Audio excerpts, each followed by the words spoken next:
Good morning, Vietnam. It may be a bit inevitable over the next few days that there's going to be a bit more chaos and turmoil. The inevitability will come from the fact that the number of deaths in Europe is, we all know, they're pretty bad, and we're watching that. But in the States, that is they're about to catch up, and the number of deaths in the States will start to overtake the number of deaths in Europe.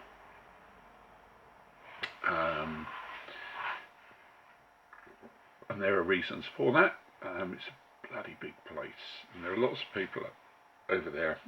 And you will go, if everyone says, well, the country in the world with the biggest number of deaths has to be, the country with the biggest number of people in it. Okay. Now that is interesting because we've seen the horrors in Spain and Italy and what's happening over here and in Germany and whatever, and we're starting to see it in the States. The way the argument is framed in the States is that we are the country. Our strength is our beauty, and our strength is in that we are one country. Because it's one country, obviously the numbers will make it the country with the biggest number of deaths, because it's like adding France and Germany and Italy and Spain and us together like we were in Europe. You would have said that the Europeans had this number, the continent of North America had that many. That's going to make for some interesting stuff, because the one thing Donald is not very good at is being on the back foot.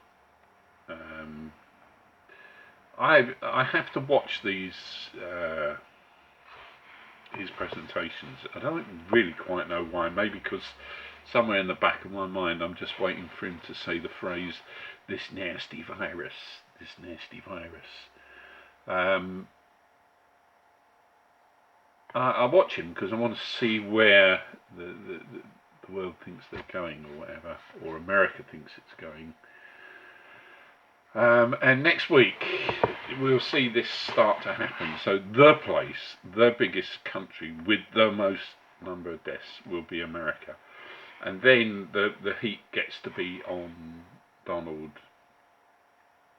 And he started to, in fairness to him, he has started with, as of yesterday, his speeches became just out and out electioneering. He started talking about the war on drugs, building the wall, the problem is China. It's interesting because he's right, there's such a rich groove to be in. You can't argue that you should not be dependent on another country. And he'll play into that one, and that one will help him. But what won't help him is that how the things are going on, basically. And he's fighting his corner and whatever. But I think what's going to tend to happen is, as the number goes up, he gets really defensive, and he's almost. I assume what's happened in this guy's life, given that he didn't drink as much as a reasonable person should drink, he must have done some other stuff, because he is deeply paranoid. He cannot be criticised. When you watch these presentations, I watched the 2 hours of it yesterday, it's like a bum lick fest. No one can just stand up and say what it is without bowing down and praising and bigging him up. Otherwise he spins off in some odd direction. So we don't do that over here. Like, part of the COVID thing, right, is do not under any circumstances lick anyone's fucking arse. Because number one, it's not a good thing to do any time, but with all these germs going around, don't lick arses. And the White House thing tends to have to be that. About a quarter of it has to be, let's lick arse, and let's not socially isolate. What is wrong with the idea? He did this bit yesterday where he was trying to talk about social isolation. Dr. Birx, the bird with the, I don't know whether she's got love bites or something. No, she has all the scarves on all the time. Anyway, she started screaming at some point, and I'm thinking, oh my God, what's going on? And Donald's in there bringing calm and whatever. Anyway, next week, my concern is that the stock market is going to start sliding again because there just isn't any need to buy it. There isn't any reason to buy it. America is talking the book as strong as you can talk it. For those of you who don't know what talking the book is, that means you happen to be long at something. Long means you've already bought it, you own it, and you just spend all your time going on about how good it is and whatever. And that is what the last week has been. Let's talk the book, let's long it up. But the reality is that the shitteth hitteth the fan this week, and we need to see how Donald reacts to that. One of the things that worries me is the sheer length of these presentations. They're getting longer and longer. Fidel Castro apparently used to go on for like days, fucking days. Just you start defending your position, and once you start saying more than you need to say, where do you stop? That probably is a cue for me to stop. But where do you stop? So if you're on the defensive, and your campaign, he has to kind of stand up there until he thinks he's said enough so that he can tilt it towards, look, I'm right. People will vote for me or whatever. I don't know. I think I'm worried about next week anyway. I think the market is going to push at the open door of where the fuck is value in this, and I can't see value where we are. I can't see it, and I've told you what my thoughts are about what we should do about that. But I'm concerned that next week that we go down and have another look at the bottom of this and see what we think of it. I was going to say something about Trump mouthing out COVID